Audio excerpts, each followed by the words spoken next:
Amém, queridos irmãos, chegamos à quarta-feira, terceira semana. Nessa terceira semana, o título geral é Os Ternos Afetos de Misericórdia do Novo Homem. E o título da quarta-feira, Fé Autêntica e Preciosa. O versículo 1 Pedro 1,7, que diz: Para que uma vez confirmado o valor da vossa fé, muito mais preciosa do que o ouro perecível, mesmo apurado por fogo, redunde em louvor, glória e honra na revelação de Jesus Cristo. Senhor Jesus, obrigado por mais um dia.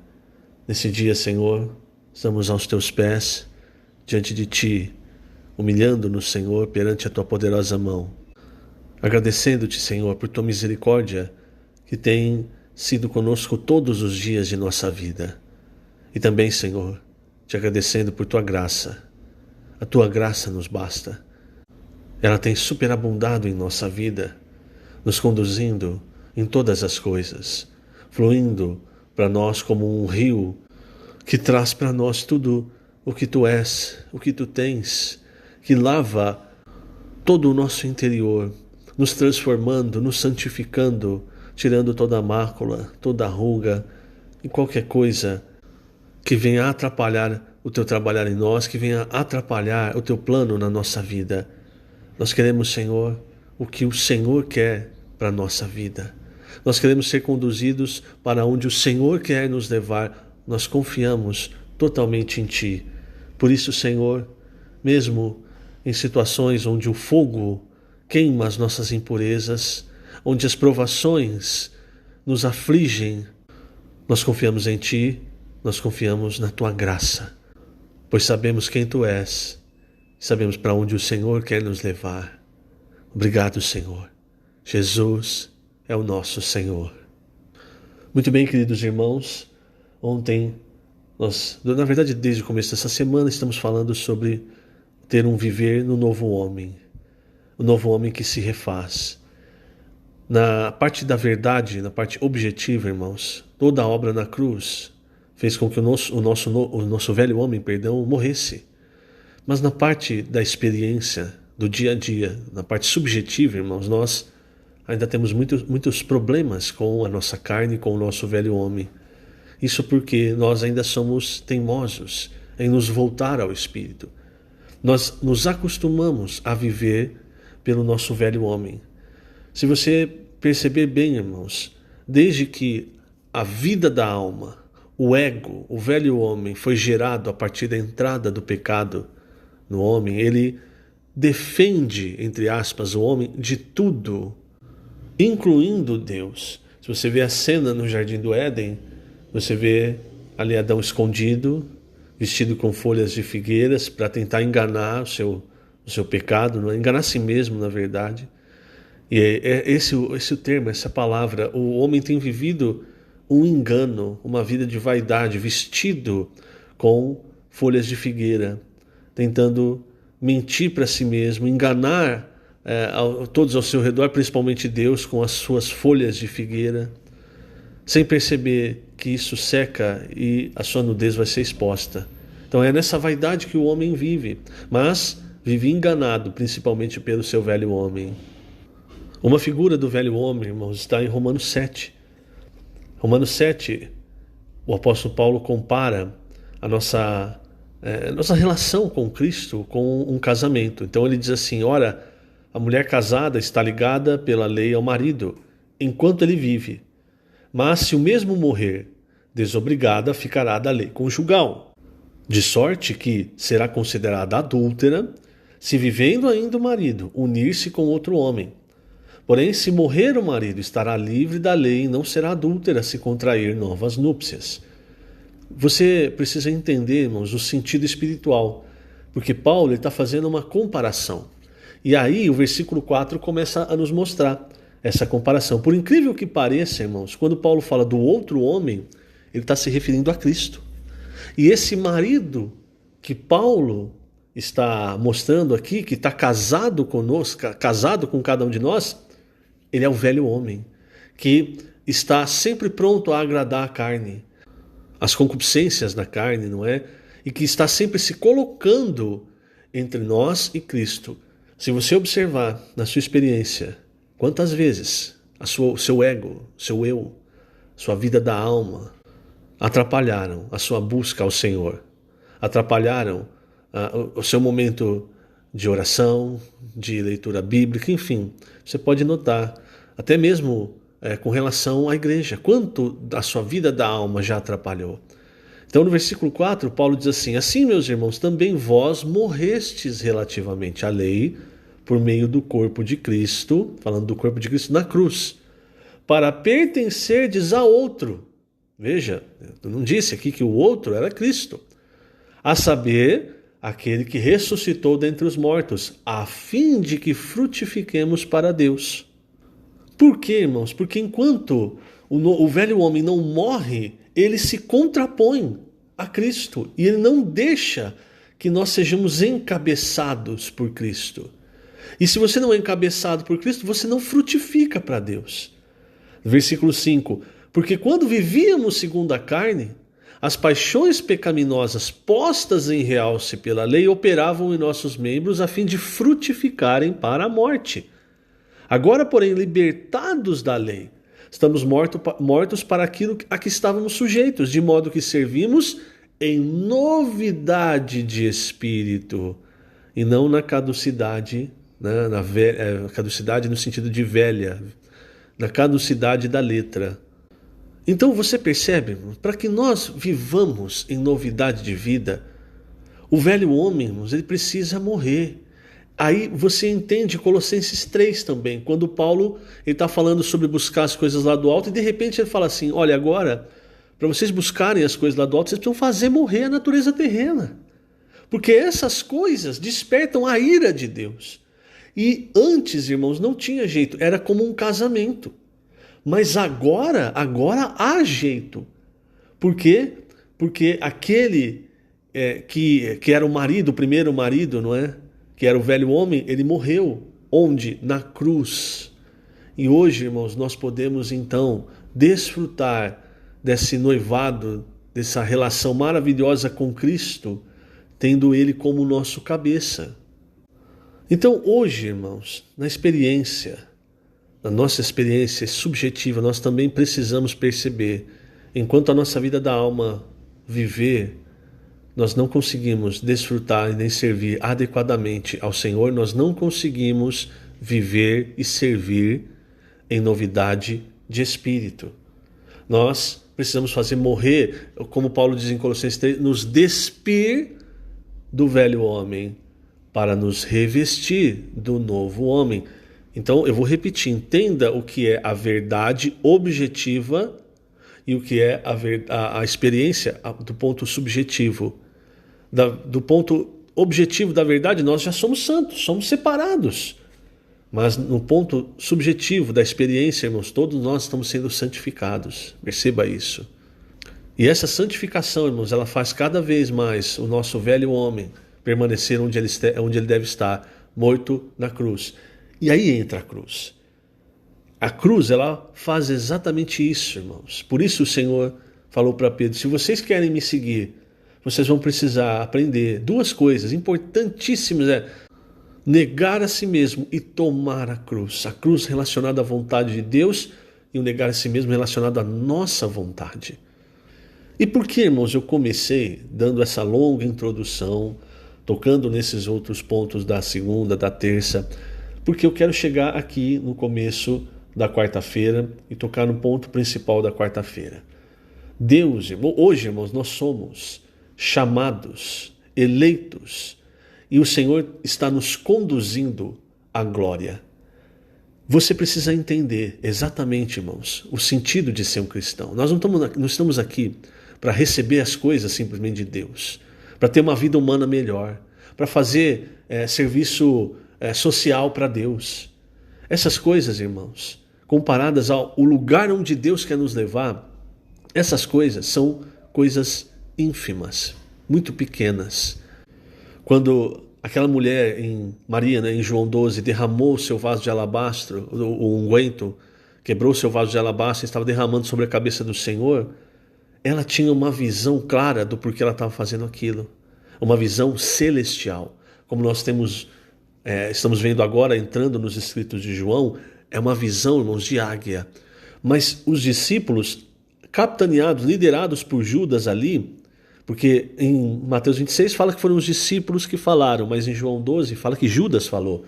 Eles olharam aquela cena e falaram assim, não, mas isso que desperdício, isso aí podia ser vendido e dado aos pobres. Isso, lógico, a gente sabe, ali até o trecho de João fala, na verdade ele estava falando isso com segundas intenções, porque ele era ladrão. Mas a questão do pobre, irmãos, o que o Senhor respondeu? Os pobres, vocês sempre vão ter eles com vocês. Quer dizer, é uma visão muito terrena. Não é que está errado você dar aos pobres, você fazer uma obra social, enfim, mas é que isso ainda é uma visão muito terrena. Se nós, irmãos, subirmos, se nós estivermos no Espírito, nós vamos perceber para onde de fato o Senhor está nos levando, está nos conduzindo, e Ele está nos conduzindo à glória, que é o comecinho dessa quarta-feira. Paulo começa o trecho de Romanos 7 falando sobre fazendo essa analogia do casamento. Mas se você vê quando termina o trecho lá em Romanos 8, no final de Romanos 8, ele está nos mostrando o quê? Nós, irmãos, na glória. E ele fala aquele versículo fantástico que as pessoas muitas vezes repetem, mas não entendem. Que todas as coisas cooperam para o bem dos que amam a Deus. E esse bem, irmãos, não é o bem que a sua vida da alma entende. É o bem que Deus quer, e Deus quer te levar para a glória. É o melhor lugar. Por isso Paulo diz, a nossa vida ela está oculta com Cristo e ela vai ser revelada na manifestação, quando Cristo também for revelado. Isso quer dizer, irmãos, que o lugar onde Deus quer nos conduzir, a verdadeira vida que Ele quer nos dar, começa no reino. Mas para isso hoje, irmãos, a nossa natureza terrena precisa morrer. E o Senhor Ele está empenhado em fazer a nossa natureza terrena morrer e nos fazer despir do velho homem e nos revestir do novo homem. E aí, irmãos, para isso entra o quê? Entra muitas vezes as situações de provações, do fogo, como o apóstolo Pedro mostra nas suas epístolas. Então, o começo da quarta-feira, ele fala sobre os estágios da nossa salvação. Nós fomos chamados. Amanhã, na quinta-feira, eu vou falar sobre isso usando a parábola de Mateus 22. Então hoje eu vou evitar tocar nesses pontos. Nós somos chamados. Isso quer dizer que a salvação relativa ao nosso espírito, a salvação eterna, irmãos, nós já temos. Com relação ao nosso corpo, irmãos, há uma promessa de que na volta do Senhor, nosso corpo vai ser transfigurado para um corpo de glória como o do Senhor. Você vê isso em 1 Coríntios 15 e principalmente em Filipenses 3, 21. Então o que resta é a nossa alma. E, infelizmente no cristianismo as pessoas confundem a salvação da alma com a salvação do espírito. A salvação do espírito é a justificação, irmãos, diante do Senhor, a salvação eterna. Mas a salvação da alma, irmãos, é o final do trabalho de Deus. 1 Pedro, se eu não me engano, 1 Pedro 1,9 fala que o fim da fé é a salvação da alma. Então nós temos a fé, irmãos, como uma carreira. Então nós estamos correndo essa carreira, certo? Mas essa carreira tem um final. O final dela é a salvação da nossa alma. E o versículo 10 de 1 Pedro, ele, depois de falar da salvação da alma, ele ainda diz assim, foi a respeito desta salvação que os profetas indagaram e inquiriram. Quer dizer, eles falaram e muitas vezes não entenderam a respeito do que eles mesmos estavam falando. Por quê? Porque muitas coisas no Antigo Testamento falam a respeito da salvação da nossa alma em tipos e figuras. Então ele diz assim, foi a respeito desta salvação que os profetas indagaram e inquiriram, os quais profetizaram acerca da graça a vós outros destinada. Quer dizer, você pode então se perguntar, mas está falando da salvação da alma? E o que a graça tem a ver com a salvação da minha alma? Tem tudo a ver, irmãos. Eu quero tocar nesse ponto hoje, principalmente com essa linha que o apóstolo Pedro está traçando na sua epístola. Então entenda, hoje nós fomos chamados, mas a questão é, nós ainda precisamos ser eleitos. Quer dizer, nós precisamos da salvação da nossa alma. Eu vou falar mais isso amanhã, mas vou começar a tocar nesse ponto hoje. Como eleitos, irmãos, quer dizer, nós fomos eleitos para receber o galardão, para a salvação da nossa alma, para o reino, certo? Agora, a questão é, nós vamos receber isso? Isso então vai ser decidido durante a nossa vida. E é sobre isso que o apóstolo Pedro começa a discorrer. Ele fala no versículo 2, vocês são eleitos segundo a presciência de Deus Pai, em santificação do Espírito, para a obediência e aspersão do sangue de Jesus Cristo. Veja, ele usa a trindade para falar da nossa eleição. Graça e paz vos sejam multiplicados. E aí ele começa a dizer, bendito Deus e Pai de nosso Senhor Jesus Cristo, que segundo a sua muita misericórdia nos regenerou para uma viva esperança, quer dizer, nós nascemos de novo. Essa viva esperança, irmãos, nós já temos. O que Paulo diz aos Colossenses, Cristo em vós, a esperança da glória. Nossa esperança é a glória. Então, aí ele começa a tocar, ele fala assim, para uma herança, vocês foram regenerados para uma herança incorruptível. Está vendo? É o objetivo. Sem mácula, imarcessível, reservada nos céus para vós outros. E aqui as pessoas acham que, então é quando eu morrer e aí eu vou para o céu. Não, irmãos. Está reservada nos céus porque é onde o Senhor está. Por isso em Colossenses 3 o apóstolo Paulo diz, buscai as coisas lá do alto onde Cristo está, à direita de Deus. Mas o Senhor vai voltar. Ele não vai permanecer no céu, o Senhor vai voltar. E com ele vai trazer a nossa herança. Que sois guardados pelo poder de Deus, mediante a fé, para a salvação preparada para revelar-se no último tempo. Isso aqui é a salvação completa. Inclui a salvação do nosso corpo e da nossa alma, irmãos. E aí o apóstolo Pedro diz, nisso exultais. Quer dizer, veja, irmãos, isso é motivo de muita alegria. Só que ele está olhando para o futuro, não é? E de repente, irmãos, ele começa a olhar para o presente.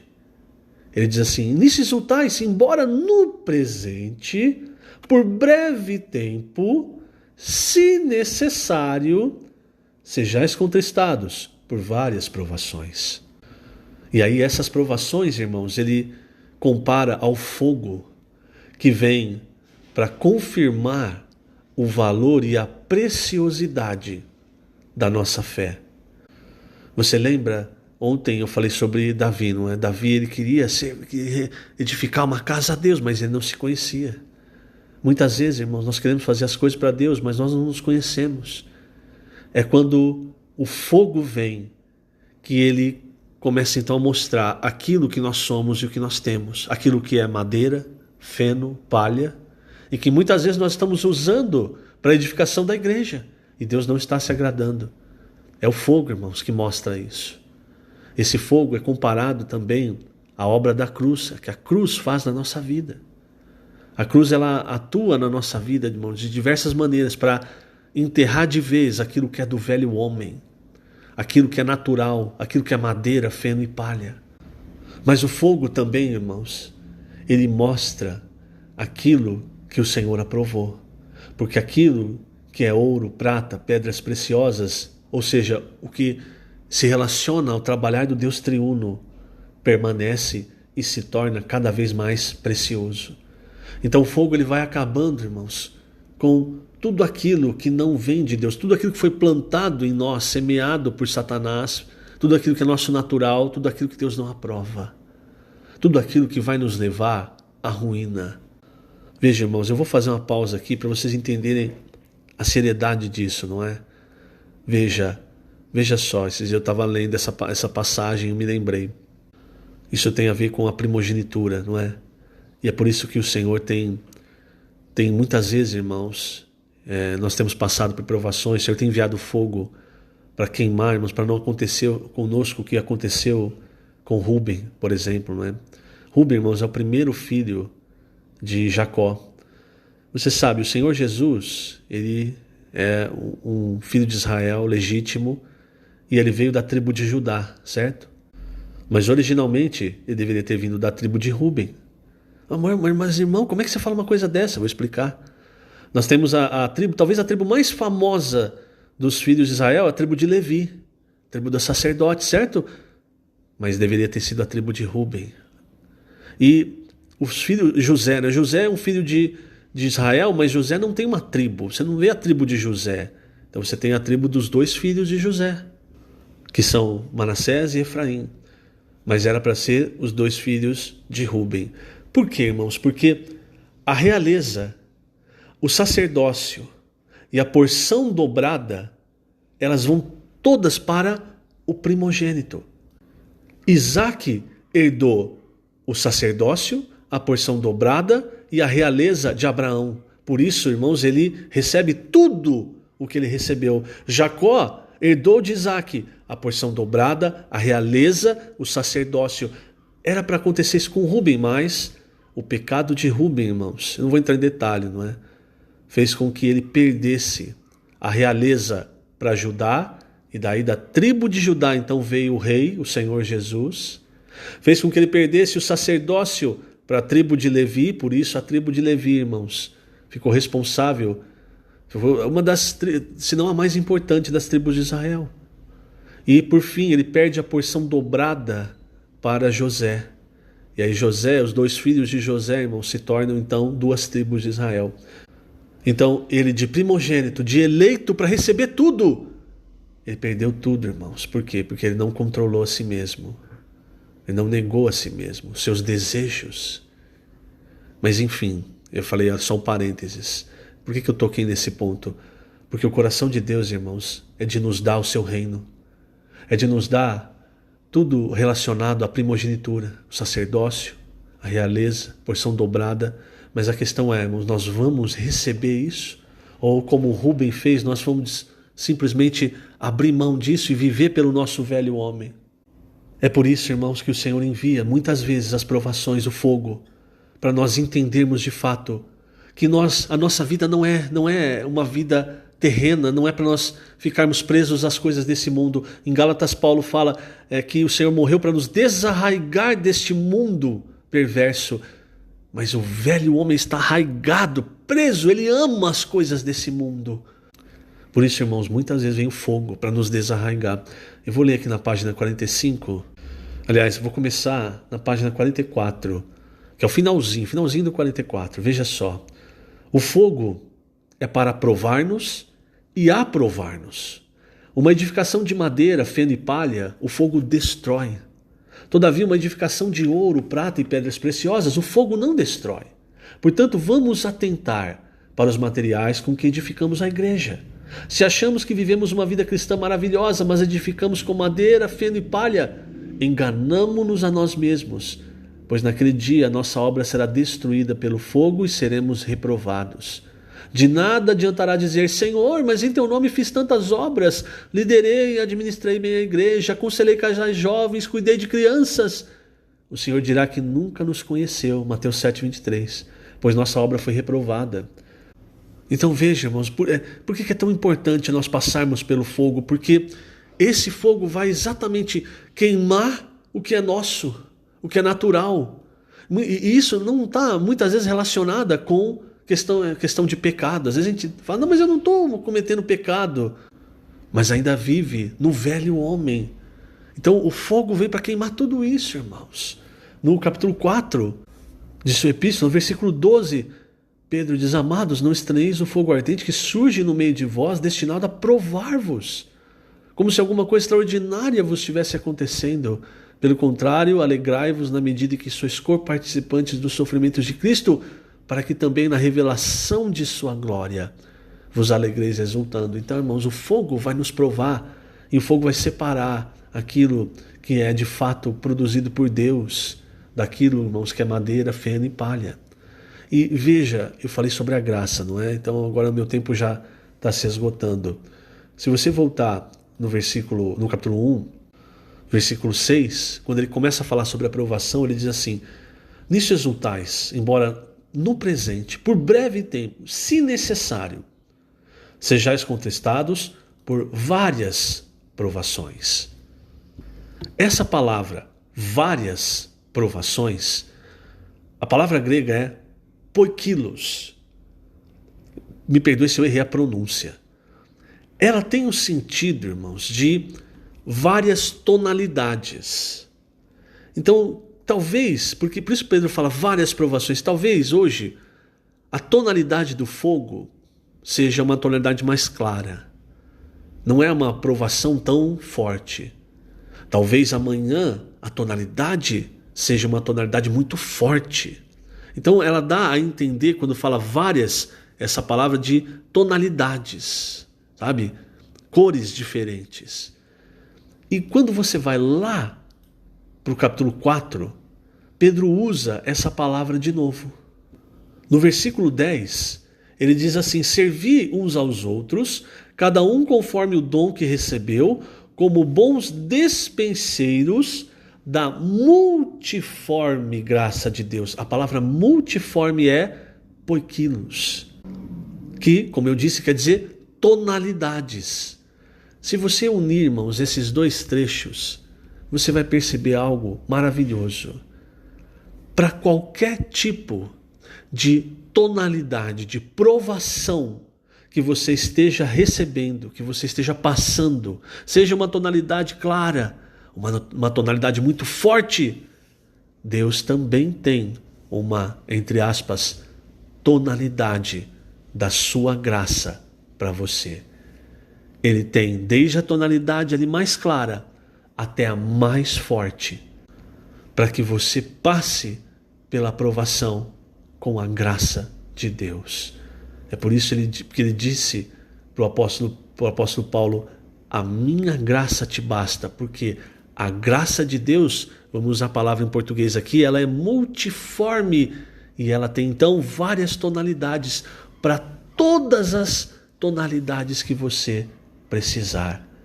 Deus, irmãos, Ele está nos enviando a sua graça. Quando nós estudamos Efésios, nós vimos o rio da graça. E essa graça, irmãos, é para quê? É também para a nossa salvação, para a salvação da nossa alma. Por isso, no versículo 10, voltando para 1 Pedro 1, quando falou dos profetas, o final do versículo 10 diz: os quais profetizaram acerca da graça a vós outros destinada. Deus está nos destinando graça sobre graça sobre graça todos os dias da nossa vida até o fim. E essa graça, irmãos, não é para nós sofrermos. O objetivo do sofrimento é ser aprovado. Então o objetivo da graça de Deus, irmãos, é nos tornar vencedores, é nos tornar pessoas aprovadas. Sempre que você passar por uma aprovação, seja ela pequena ou grande, lembre-se do exato tamanho ou até muito maior que a sua aprovação, a graça de Deus. Peça a graça de Deus e você vai perceber que você vai passar por essa aprovação e aquilo que é natural, aquilo que é seu, madeira, feno e palho, vão ficar para trás. Aquilo que Deus semeou, você vai experimentar, aquilo vai ter muito mais valor na sua vida e para Deus. Que o Senhor te abençoe grandemente nesse dia. Estamos colocando essas gravações no canal do YouTube da Igreja em Ribeirão Preto. Jesus é o Senhor.